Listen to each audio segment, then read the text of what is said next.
Liki tout d'abord, et puis comme rouge, ils ont représenté Nini. Maki, ezali production. Ce qui est comme rouge, ezali déjà eloko ya mabe parce que so sauté. Sam, webi ke yo ando, ke mutema mabe Sam. Wapena mutema mabe. S'il vous plaît. Bébé ça Sam. S'il vous plaît. Sam mutamemi biso awa, ayena ba kisi na yena ngo awa. Non. Sam ayena kisi moko. Ça Sam. Papa, est-ce que vous va na to solo là? Tu veux bien avec moi? Non. Oh. Je dis nga ka boyo sepela. Oh, Deko. Nalobi boye, telema. Okoku fate, telema, s'il vous plaît. Nalobi boye. Shebiso Télévision organise un grand concours de musique gospel dénommé Shebiso Talent.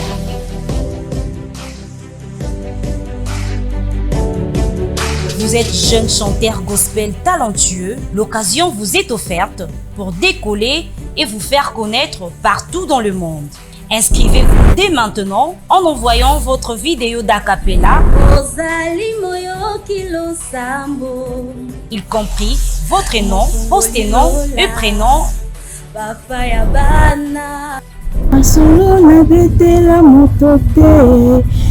Via WhatsApp au numéro suivant plus 243 90 60 72 307.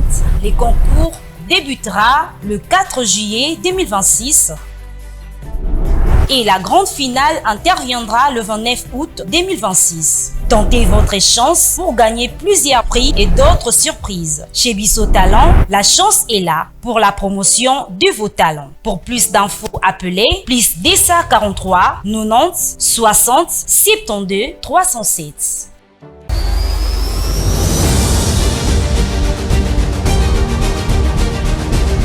Kadi, ulobi mabulu ezate.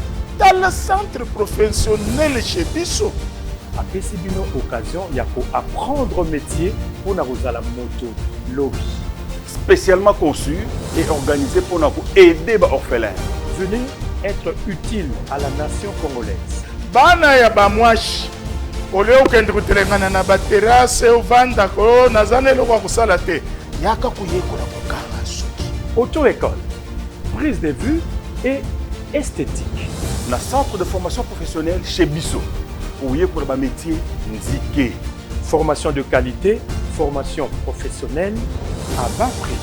Jeune orphelin Nyonso, il y a moins comme à mobile. Pour tout jeune qui veut apprendre un métier, il y a qu'un centre de formation professionnelle chez Bissot. Pour vous filmer un mariage, il y a qu'un la moukapa. Vous voyez moukapa? Meka. Chez Bissot, centre d'un Bissot Moko. Yaka, orphelin Yaka ko, chez Bissot Pro, Yaka ko, Yaka. Centre de formation professionnelle chez Bissot t'accompagne jusqu'à l'emploi. Nous sommes dans la commune de Limité, à la première porte, Fikim, village Pepsi, staff chez Bissot. Contactez-nous au plus 243 82 01 22 226.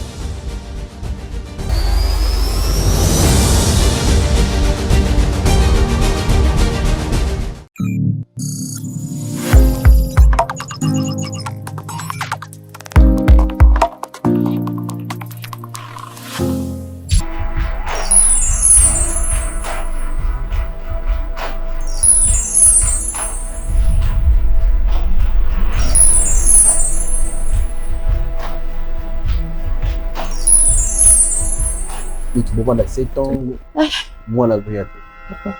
Parce que jamais, ce qui moi c'est tout mon bas zobo tate, ndi yango ko tala ke boka bwana. Et là on y yo senga biso awa tout ça la nuit qu'on a tout c'est une retenue.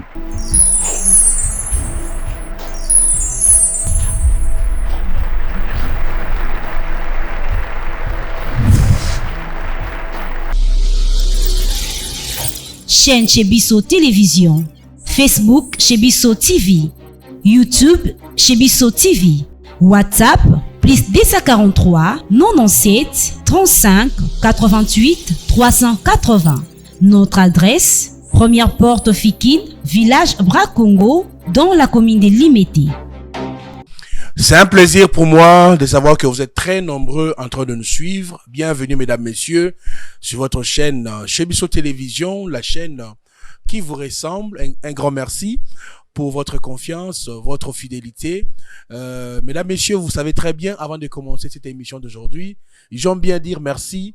J'aime bien remercier mon sponsor officiel parce que c'est lui qui sponsorise cette chaîne, également cette émission, Bravo Jésus, une émission qui édifie beaucoup de gens, une émission qui aide beaucoup de gens à comprendre la manière dont le diable brise, détruit la vie de chrétiens.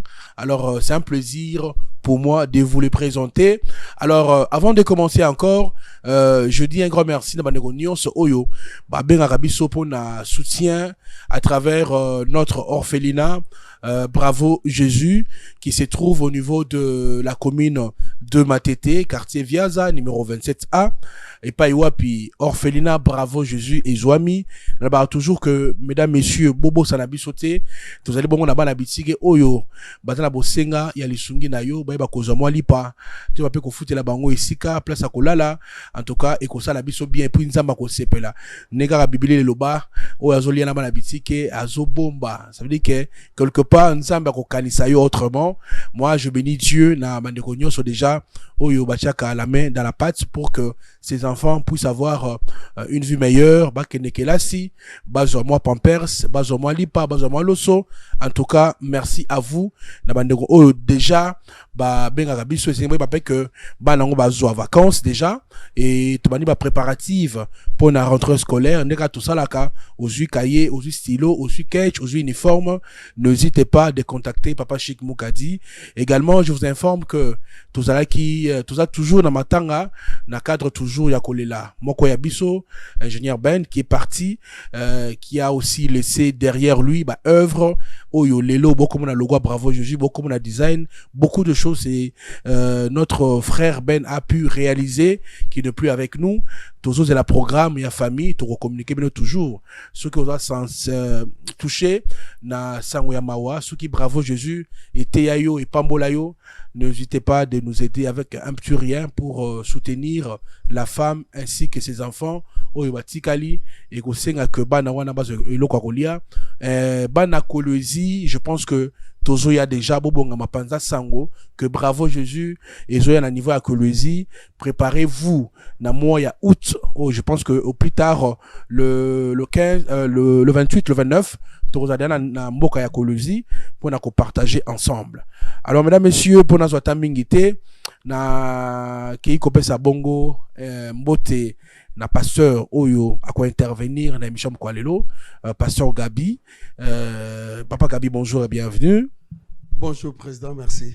Na yambio kama biso na losambo tokota na mozindo ya émission kwa lelo malgré ndoto za malamu te moi grippe mais to s'efforcer to présenter émission voix za malamu te mais tokobunda pour que le kamalamu kama biso na losambo. Merci ya likolona se pona tina bolamu oyo sarabiso. Ondima kete mokolo na lelo tozala esika oyo pona tina kotombola bonzambe na yo. Zala nzambe ko kamba biso na oyo tozali kosala awa tomona loboko na yo. Olongola kobanga na mitema ya ba oyo baye na makambo na bango. Olongola oyo nyonso na molili to ya doute kati na bomwe na bango kasi kombo na yo ebutale korona masu na kombo na Yesu. Amen. Amen. Merci beaucoup l'homme de Dieu. Comme je venais de dire tantôt, mesdames, messieurs, les camarcologies et symbio, vous allez dans la salle, vous allez sika, place au loger, basala nzambia Bravo Jésus Ministry, vous allez na mutuka, on a disposition, il y a basala nzambé, vous allez na quelque chose, on soutenir les cabo oyo, bande konyo sa kolozi na bengi bino boko ta di kamboyo, parce que to koya bo bengi biso bo leli, to qui dans le terrain. Chef, bonjour. Bonjour, président. Tout le monde est na émission na biso Bravo Jésus. Ba bengo na kombo ya nani? Bon, je réponds au nom de Sam. Sam nani? Sam Kazadi. Voilà. Nego Sam Kazadi to yambio na émission na biso ou yaki komo na biso nini et memio awa problème ezali nini? Voilà. Merci beaucoup pour la parole, Président. Premièrement, eloko meminga awa eza na situation moko oyo ezo se passé na libala ya ndeko na nga na mwasi na ye. Personnellement, nga navandaka na Matadi, mena nayaki na kin awa mpona kosala ba séjour epa na ye. Maintenant, j'ai constaté que ezalaki na fi moko autant to bandai kokola bazaki na vie ya bien, papa na bango atikeli héritage nyonso donc akufaki biso tout bandai ko envier ye parce que soto bito comparer bazalaki batu moko bando ko tcha bango toujours na première position. Maintenant tongai na kei Matadi na yoki ke grand frère nangai il s'était mis ensemble avec la dame. Bon, le rôle a payé moi ba vacances na bon vu que ça date longtemps depuis que maman Kenda n'a décidé naya kota la bango. Et avant na naya, je prenais toujours des messages concernant situation au yande konanga zolikisana moi sinaye. Parce que ba éleva biso dans une famille chrétienne, que bi vraiment Zamba zo pesanga ba message que il y a un ça ne va pas. Et tant on a na awa, qu'est-ce que j'ai constaté? Naye komona que grand frère nanga azwa mwasi wana na ndenge moko ya bien te. Eloko esalinga pasi eza nini? Maman wanda koyebisa biso ke à chaque fois tolanda nzela nzambe aeleva biso na pasi alakisa biso nzela mosusu te. Mais lorsque tu es kokabwana namoni ye azwi nzela na ye. Vraiment, étant que ndeko na ye premièrement, j'avais d'abord mal. Ça m'a dérangé. Et nabi ke ka oyo peut-être ngamoko, je serais incapable à régler yango. Na ko remarquer que na sambe tunaye. À ça la son qui s'appelle incarnation, si c'est quoi, je ne sais pas comment je peux expliquer. Na moni ba maki. Ba maki ya rouge 4 maki. Donc akanga mwasi na ye na ndenge ya kisi. Et tant on a constaté yango, nabi que o eza makambo eza spirituel. Na koki jamais kozwa autorité eloko wana tant que nabi no source nangote. C'est pour cela na banai ko na banai ki ko consulter ba internet na ngai, na yoki ko lobela émission moko Bravo Jésus. Vu que Dieu aussi est bon, na moni ba numéro et j'avais contacté le pasteur qui est là. Na bengiye na talisie situation. Et donc, pasteur Aye, ne amonaki bakawana et il a prié et a joué en auto memi en na plateau na bino. Maintenant, t'es pour yo memi ba Mike yo atunité réaction na mo ezalité pas na ye. Il y a moi si, il y a Mobali. Bon, jusque là ton a memi yango Mobali, il n'était pas au courant ya makambo na sali. Parce que ton a joué ki yango Mobali a déplacé qui il était au travail. Donc na sali yango jusque là lui-même azana nous d'accord où il n'est pas conscient de tout ce qui s'est passé parce que ce qu'a monaki yango alingaki a permettre ngaite na ya nango intérêt nos anini ya komona gende konayo c'est ba kisi et bon sous le là ukazo be liboma quelque chose kozwa biloko ya kisi ande konayo koyela biso awa. Qu'est-ce qui t'a motivé? Bon, premièrement mutema makila mutu ezaka makila mutu eloko nanu oyo e motiver nga ya uya nango awa premièrement ezapona ko sauver non premièrement âme na ye, deuxièmement ya partenaire pe o azanango parce que babiloko oyo pona biso batu tendi nzambe ezaka toujours na ba effet ou ba conséquence nango na ko kondimate ke ata kotaki nzela wana le loso ki akufi mutema nanga ezalaka na bien parce que c'est mon sang, c'est mon frère. Yango na bi makambu oyo, je ne peux pas le laisser faire. Faut na consulter basala nzambe pour que ba trouver un compromis na makambu oyo. Tango ozu yango aneka normal, ni na ototo na liboso. Oui. Ana ilo comme il était. Tango na zu yango azala ki normal, mais à un certain moment, j'avais constaté ba agitation et panaye. Bah, agitation comme si mutuloka mutabungi si eloko comme si il y a un ça ne va pas épanaye mais na boy ko se dévoiler na garder toujours 100 francs na ngai mais ndenga zalaki na ndenga za minute oyo vraiment c'est comme si il y a un ça ne va pas comme si muta perdre l'eau moko eza très cher et pas na ye comme si mutu moko aza un peu dépassé ezaki ba situation o azalaki nango. Merci beaucoup ndeko na biso Mbali papa Gabi pasteur Gabi oki ndeko lobi ayaki nango parce que alingi a gagné âme ya ndeko na ye. Avant la pesa yo l'homme de Dieu maloba o pesa likanisa yo j'aimerais un peu ko pesa briefing na bandeko peut être ba yesikoyo ba moni to komiawa ndeko moni avanye na plateau aye komona biso na makambo ekomeli ye azali na ndeko na ye ya mobali nde auta ko beta que ndeko na ye ya mobali alandi ba intérêt auprès ya une femme oyo papa na bango atika bozui atika biloko belé, c'est la dame qui gère le bien né akenaki kosala soi-disant babiloko yo po akanga. Là selon ba dire yande ko na bisa en plateau. Alors né amimi babiloko awa tout le ko yeba pourquoi parce que yeba zo tâtonner azo baté ba maki yo eza po na okanga moi si eza ba kisa ndeko na ye azo tâtonner ay ba vérité et pas une inégalité yango ayi ko mona biso po te ba kosunga ndeko na ye atika via bakisi raison pour laquelle to bengisa ki pe moi ça ndeko na ye ainsi que ndeko na yo awa po to yeba kusolola. Papa Gabi yo en tant que Moussa na Nzambe liki tout d'abord et puis comme rouge les ont représenté nini.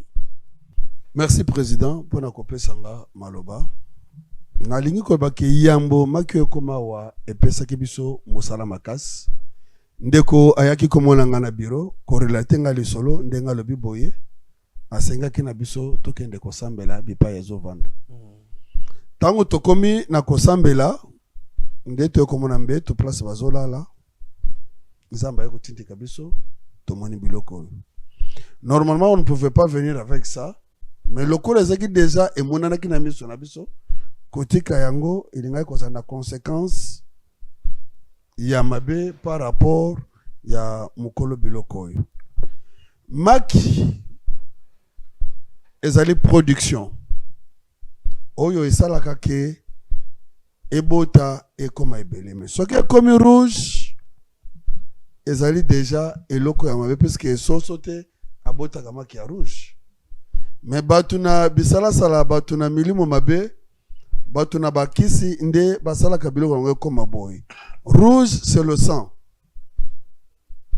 Alors asala eloko yo pona tina kokanga to makila ezala isika moko e bouger to kino mokolo ekopasuka lik ezala na tango molaite e koma ka tango moko soki vandi après ko vanda il faut epola kopola nango moindre jet et pasuki ça s'éclate ce qui s'éclate c'est la mort. Lokola soso mutala leli angote e poli e baby e panzane veut dire eloko ya kangeli yango nde ekozala na longue durée te ekopola ekokufa. Voilà signification ya maki ya rouge président. Merci l'homme de Dieu bandeko babolingo na bandi bozo explication par l'homme de Dieu koya na yo awa na tuna motuna oyo c'était quoi l'objectif mena olingi kaka ndeko na yo a yamba Christ c'est ça au memi bango awa. Oui bit na ngai on a memi bango awa eza que ba se convertir et ba yamba Christ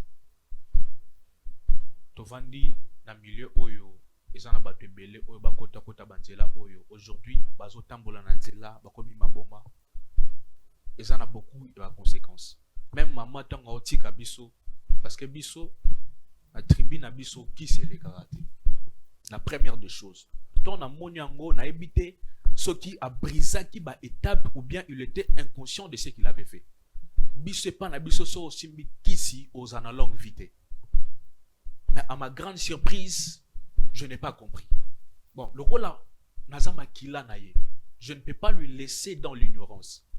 Nengemoro Bible ezolobake confiez-vous à l'Éternel votre Dieu vous serez affermis. Amen. Et à ses prophètes vous réussirez. Nabili kambu oyo soki na lobina garder yango ou bien na tikango mabe ekomela ndeko nanga pe mwasi na ye yango na ye ko confier ka oyo et pas na bino basala nzambe pour que vous trouver solution à ce que ndeko nanga na mwasi ne basala na ki.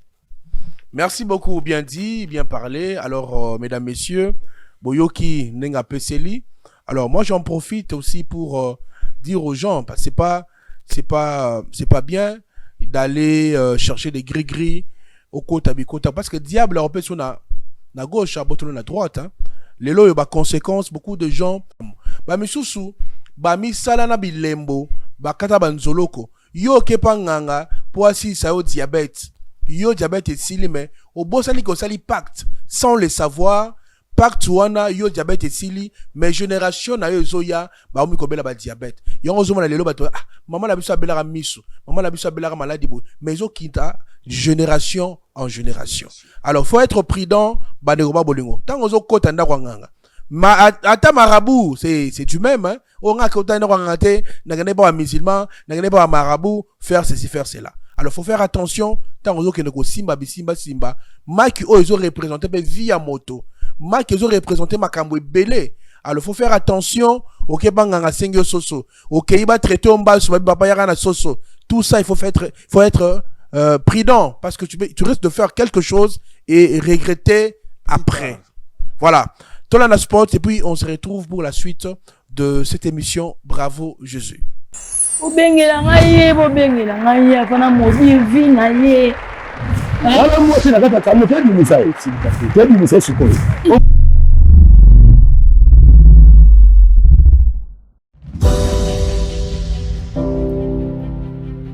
Chez Bisso Télévision organise un grand concours de musique gospel dénommé Chez Bisso Talent.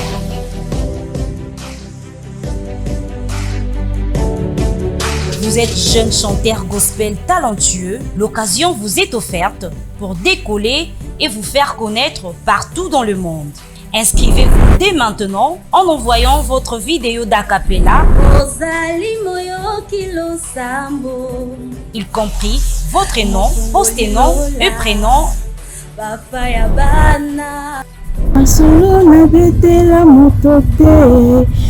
Via WhatsApp au numéro suivant plus 243 90 60 72 307.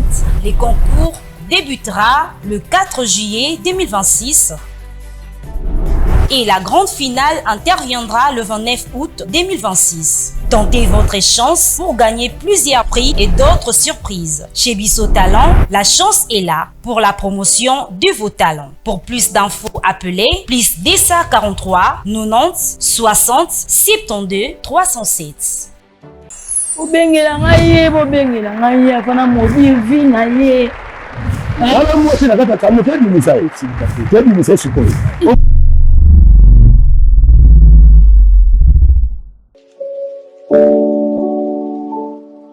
Orphelinat Bravo Jésus, chaque enfant a droit de briller. Shalom, shalom, peuple de Dieu, shalom, shalom, bana nzambe. Eza maman Lydie aye kobe ta porte pour na Orphelinat Bravo Jésus.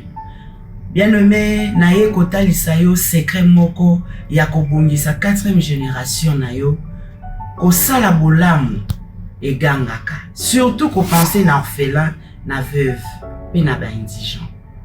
Maman Lydia aye kosenga na biso nyonso tokozwa video oyo to penser na Orphelinat Bravo Jésus. Bana batangaka, bana babiaka, babelaka, bazaka na besoin pe ya ko vivre lokola bana na biso na bandako. Maman Lydie moko na Bravo Jésus mbaba kokokate. Mais lokola Bravo Jésus ezali monene eza monde entier de Maman Lydie aye kobeta na ba porte na bino. To kanisa barfelin na $1, na $5, na $100, na $1000. Na buku ne kaniseli ozocha ba point. E kokomela yo moment moko ya pasi. Zambe akozanga te ko kanisela yo. Okokanisisa nzambo lobi fungola buku ne kaniseli. Okomona kombo nanga na kati ya Orphelinat Bravo Jésus na futelaki ba orphelin ndako na tangisaki na lesaki malade elingi kluwenga Yesu kaniselanga et okozanga te kobika loboko na Yahweh na bibele. Que le Seigneur vous bénisse. Faites vos dons via RTL Money, M-Pesa et Orange Money. Pour les enfants sans parents, les orphelines et orphelins ont besoin d'un foyer, d'attention et de protection. Ces SOS leur offre une nouvelle famille attentionnée. Orphelinat Bravo Jésus, chaque enfant a droit de briller.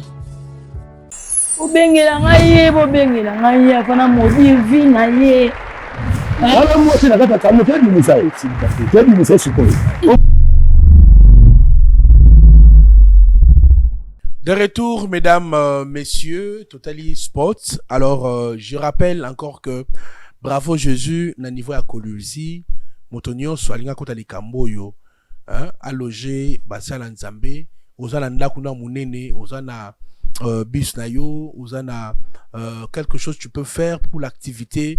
Il y a le 28, le 29 août, Oyo, na Kolulzi. N'hésitez pas de nous contacter au numéro qui est affiché. Écrivez-moi juste un SMS. Alors, bah, côté la biso, maman, donc on va faire entrer la femme de ton frère. Tout le bah, bon, côté la ngaïne de Kowana, s'il vous plaît, toyeba, qu'est-ce qui s'est passé réellement na vie de Konabiso? Bon, côté madame, bonjour et bienvenue. Nayambio, s'il vous plaît, Yaka. Kobanga elo côté, Kobanga elo côté. Oui, bien. Oui. Vana na tout solo muke. Vana muke. Vana na ebiso lo ngoni ezali. Mama komo nani? Esther. Kobanga na yote maman Esther, bito zali Bravo Jésus. C'est une émission qui aide beaucoup de gens. Alors, olobi ya zali nani? Le kambali na yo. OK. Comment ne awa isali ndenge? Problème ezalité. Toyambio kasi azana makambo sengeli a révélé yo. Oyo kusunga yo, c'est très important pour ta vie et yango to se retrouver awa. Yazali Pasteur Gabi, ngai Papa Chic Mukadi. Alors awa ezali plateau ya Chebiso Télévision, o ezali émission Bravo Jésus. En tout cas kobangelo komoko te batela kimia to solo là, malgré neto benga kyo, oyo komona ba réalité mususu, ne vous en faites pas. Alors ndeko, est-ce que cause la parole oyo ba ko expliquer moi si à grand frère nayo makamune ngezoleka. OK. Esta. Naimbi que makambo ekomi yo kambisayo komona nga awa. Nazana makambo ya oyebisayo. Premièrement, koya nanga awa ezate pona kopanza yo na grand frère nangai, mais ceux qui toye awa na émission na ipa basa nzambe eza pona ko sauver vie na bino. Koka moite azana besoin na relater yo moi réalité moko awa. Longola non barrière pensée parce que mobali na yo azan de konanga makila nanga. Na ko trahir yete. Très bien. Parce que selon yo au monake peut-être naza jaloux na ye ndenge bo vivra bien au non sala eza pona bonheur na bino. Bonheur na bino sala.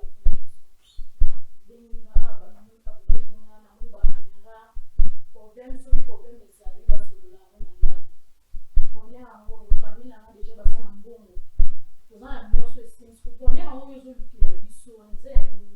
Ka o nakutaki kosolola ngo na ndako elinga kosimba te parce que oyo esaka moko eza tellement spirituel komone loko na monaki soto bato solola ngo na ndako elinga to trouver compromis. Komone loko oui komone loko monaki soto monaki loko ulngako uye sata ya na yo uye ko expliquer ngo ya na wata ngo utamsala zongi expliquer ko komone loko mbala moko uye ko bien ngai awa ke na monika kapele poti na ya awa en plus que place on a panti na mona ba caméra donc ils ont comme ça makasi esta zela na expliquer yo parce que ndenge na lobaki que na sala makambo yo betela yo cause la précité oui très bien que ndenge to zalaka donc na yaka awa boyambanga très bien oui bien que na za mutu mususu te pa mobali na yo yaki awa boyambanga bien oui boyambaka bien comme ça na to komi bon na nakoki komonte sanité mpona yo mais aussi mpona couple na bino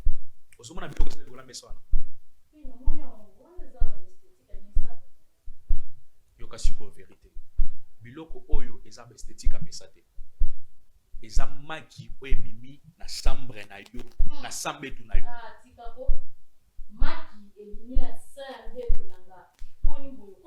yango nayebisaki ke soki toreglango entre nous baincompréhension ezala c'est pour cela na sollicitaki basala nzambe mpo c'est un cas oyo eza tellement spirituel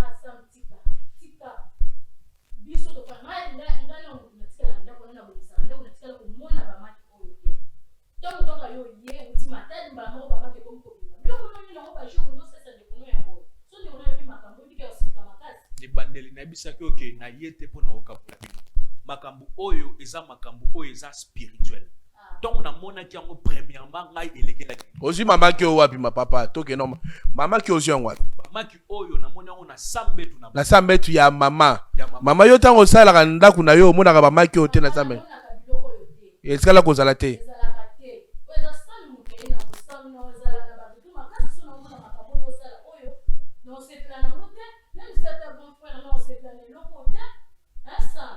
ça nakoki komonte cinéma te mpo na couple na bino nazokoinsiste ke bamaki oyo ebimi na sambetu yango ezalaki boyeka na sani to ezalaki na eloko mosusu babati na place mosusu namoni yango tellement bizarre ou koexplika ngo voir j'avais même peur ya kotouche yango c'est pour cela nakositaki basala nzambe mpe nazalaki mosika nango Sam oyebi ke yo ndoki ya motema mabe Sam wapena mutema mabe papa eloko bena Sam yo bengela nga yango yo ozala na poso bima nanga to ndenge nini Sam Sam oyebi ke na desi makasi na yo ozala poso bima nanga o trahir ndeko na yo Sam oyebi ke na sepete papa désolé Sam wa mabe yo wapena mabe oza ndoki Sam oza pena ndoki Sam boni boyeko eza yo te wana nkimia na oza pena mutema mabe yo penza yo boni boyeko za kimia kati na yo na kombo na za kimia tosola makambo maleme makambo akendaka na mbangu te kita nano mwa moke ayawa na makambo oyo aye mpo kosunga yo papa na boye ye kokosela ndeko ne makambo ye na bakisi na kombo na Yesu amvutema za kati na yo ezwa kimia apena ndoki makambo bakosela nano mobali ya mama oyo s'il vous plaît azala wa to solo makambo ndenge ezalaka pe ndenge ezalaka parce que makambo na comprendre qui dit la vérité. Est-ce que Makioyo ne doit pas n'ont pas détruit Libala? On ne sait pas. Il y a un sensité. Maman, s'il vous plaît. Il y a une chambre nanga. Il y a un sensité. Ça, moi, qui pensa yo. Il va tinda qui on a mboka yo bimisa. Non. Batinda qui na mboka te. Papa telema yo ya kovanda. Ngana kabola ye tele vanda boy. Voilà de l'autre côté. Zo place kuna. Apena mutema mabe. Bon lukela ngai mobali ya maman na biso. Non, faut pas insulter maman nanga. Tozo solo la kaka. Bo bengela ngai mama wana yawa papa wana to meka mbeko solo la makambo na kimia. To meka ko zwa solution na likambo yo. Bako tsaye chef bonjour et bienvenue. Papa na yambio. Zo loboko yango. Zona loboko s'il vous plaît. Papa, bonjour. Bonjour, chef. Bonjour, chef. Pourquoi tu déranges moi? S'il vous plaît. Bébé, s'il vous plaît. Non. Sam a kiss moi. Papa, est-ce que vous avez un solo là? Asalinine. Comme tina niveau ko trahir yo awa. Sam asalinine. Ngai Chic Mukadi. Ngai Chic. D'accord. Va non s'il vous plaît. D'accord. Olingo bunda. Olingo sala nini? Sam asalionine. Sam asalionine. Pourquoi vous avez voulu asalinine? Monsieur on se dérange là. Nous avons dit à ce moment de l'homme. Il y a le petit niveau. Namoli nini? Oya yo. Oya zayo. Na tuni suke zayo. Ngai muna bengi bangwao. Sam mutabengi biso. Ngai muna bengi bango. C'est mon petit frère. Zoa Kimia, s'il vous plaît. Papa, et là on est dérangé yo. Ni les autres dérangé yo. Ndeko mobile. Ni les autres dérangé yo. Ndeko mobile. Ni les autres dérangé yo. Et on bébé osa agiter ma casse bonne ni yo. Hein? Mais naza journaliste ndeko. Est-ce que vous va to solo là? Est-ce que tu comprends? Ndeko mobali. Bébé ni on osa agiter ma casse boy. Ça moi ma bé yo. Ah mais na ma bé. Papa, ozo fuka banini? Nazo regretter. Na l'image de yo grand frère na ngo sala biloko. Obosa ni consigne au moment pesa biso, mais tu m'étonnes. Jusqu'à ce niveau. Jusqu'à ce niveau. S'il vous plaît, il y a ndeko tellement là. Et là on y ne fuka misi yo. Non, tu veux dire que non, oh, on va t'aller. Biloko nini? Eza nini biloko yo, biloko nini? Ndinga boyo sepela. Biloko nini? Oh, ndeko. Asali yo nini? Biloko sali nini? Michael sali nini? Na bomi na nini? Na nini? Biloko nini?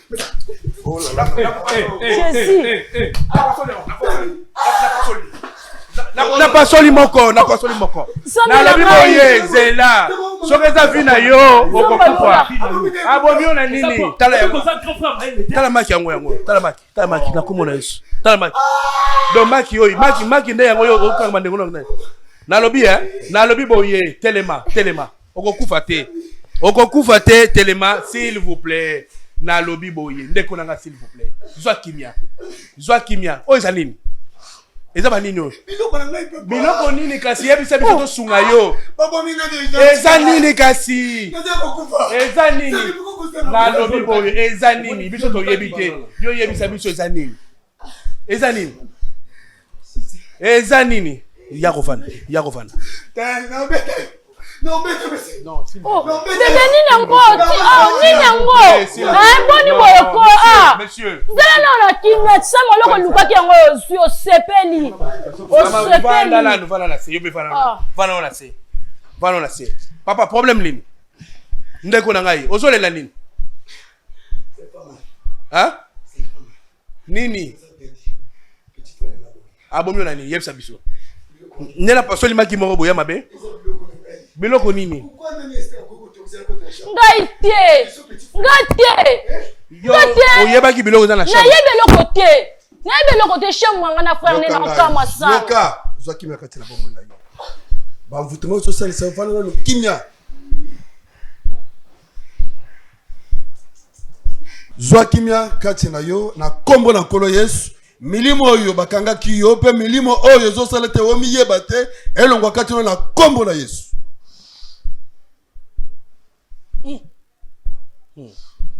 Yaya, batela na kimia, il faut to solo la nanu. Yebisa biso ba maki yo, musala ngo zani. Papa. Naza pengo. Oh, monsieur. Nalobi, oh, moi mbalo aza problème. Oh, nini yango na omona? Oh, monsieur. Oh, mais yo ba ope kito so kate. Bana nanu boye, bana nanu. Hein? Vano kimia, s'il vous plaît. Na beta mabe. Obeta ngai simba. Obeta nonga simba. Zela okokufa te. Na lobi zela. Okosa la crise, za calme. Na lobi zela. Obano kwa biloko na biloko no yango. Yango yo, azwa kimia.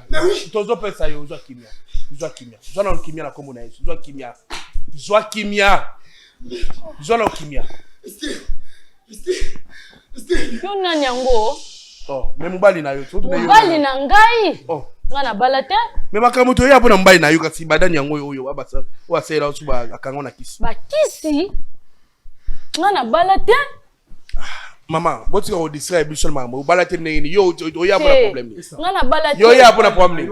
grand frère nanga yo mwasi na ye ngai oyebi pe kombo nanga ngana yebi bino te na okamwa pe awa naza place ni na oyeba te mobali nanga jotar oyo mobali nanga parce que vous comprendre que azalaki na sans voûtement mais na soko opesa nga raison papa pardon est-ce que vous expliquer nga ozoyeba yesu te te na yebi nanga ete na mona pe ete oh oyebi ye kuna te na yebi ete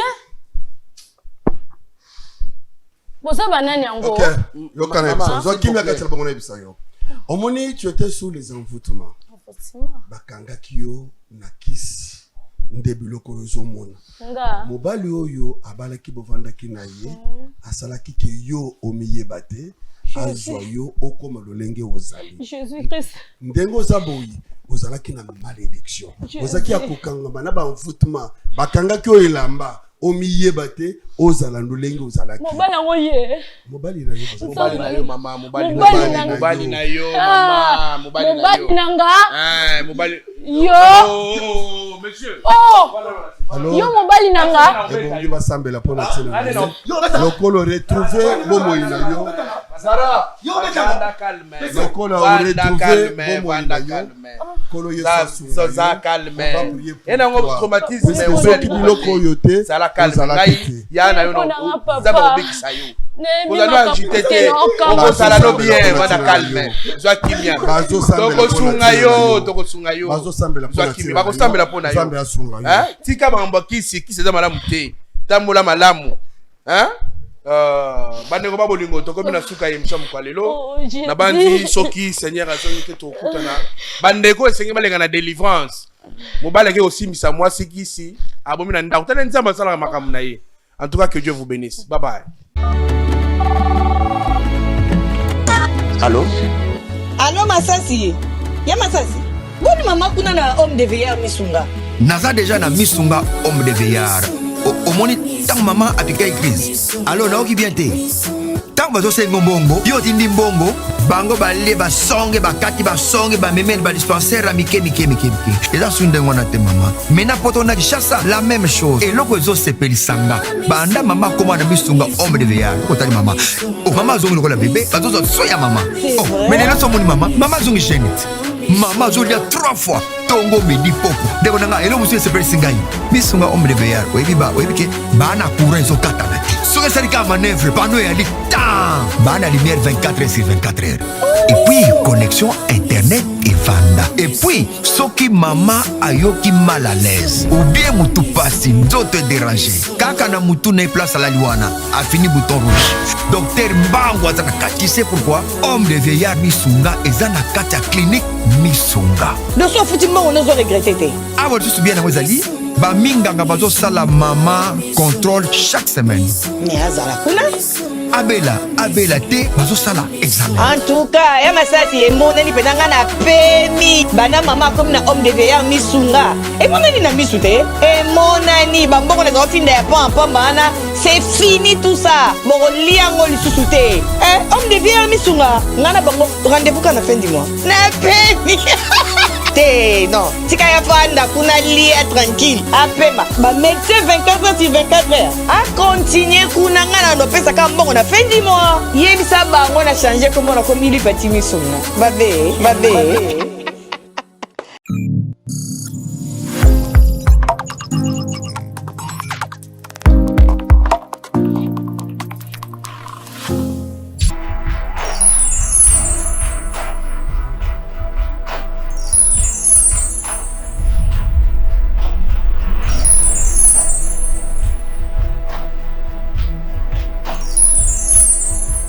Tu peux prendre 7 ans, moi la vérité.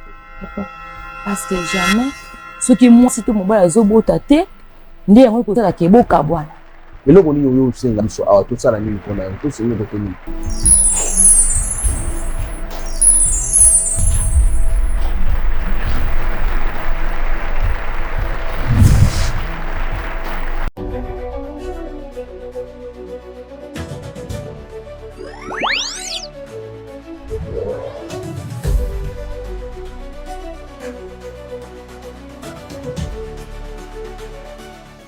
Chez Bisso Télévision, la chaîne qui vous ressemble.